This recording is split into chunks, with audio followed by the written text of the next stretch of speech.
Omukulu. Isewo. Jebaleko. Wendi wano mwana njali numa. Ngobadde oyimbira bwa mwezi n'ennaku kozi tulaba social media etabuse. Tuyimba. Tuyimbira ku social media. Tutabuti music naye tetuyimba. Kyogamba gundi online concert ezavuddemu akasente akaguze MB. Emotoka yange yavuddemu akasente akaguza. Era emotoka yange gye nalina. Gye natuteyo netopingako akasente nenfuna emotoka.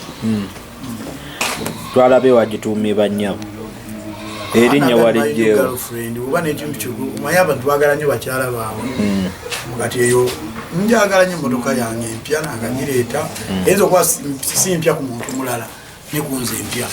So kati eyo yabeera girlfriend wange omupya kibankwana mukazi si gwava muggyeko embuzi naye kuggwe aba mupya aba fresh ate ku holiday yava baba bamulya dda. Yamani emmotoka eno gravity ebadibwamu sente mmeka? Emotoka buli omwezi ogifuna omanyi emmotoka kibanga kugula muyimbi mupangisa buli muntu engeri gyojjamu gyakukubamu neze bagula e Bulaaya zeba shipping ne baleeta wano era muntu babageyininga ebintu byabwe kati nayinza ogibaze nagiguza omulasi yazigula onooli nate jaguzuza ennyingi so kati wabaddemu ebika ebyenjawulo zi BH ziri ezimalirayo ddala n'emyaka emipya ezimalirayo ddala nezo neziri wanzi wezo so buli maaso ogifuna ku ssente ze. Yamani Gravity 220 tugambe nti gwe omufunyeemu 220 mwina buli muntu 220 amufunyeemu kasaaba nga akyassa kuba obulamu kyekisinga bino ebirala byonna bikolebwa naye kasooba okyassa okyasobola okuteeka ekyokulya mmere nekikkirira nga toli ku kitanda tolwadde covid of course oba omufunyeemu.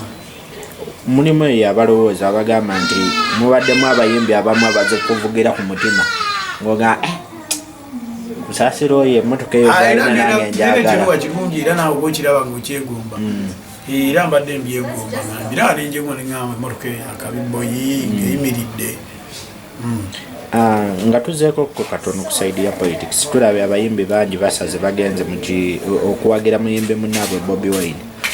Gwenga gwe omuyimbi okyogerako ki? Muwagira nange Bobi Wine ate si bayimbi bokka n'abantu bano bonna kuba ayogera ebintu byetwagala owulira ate amanyi n'abantu aso gye balimu.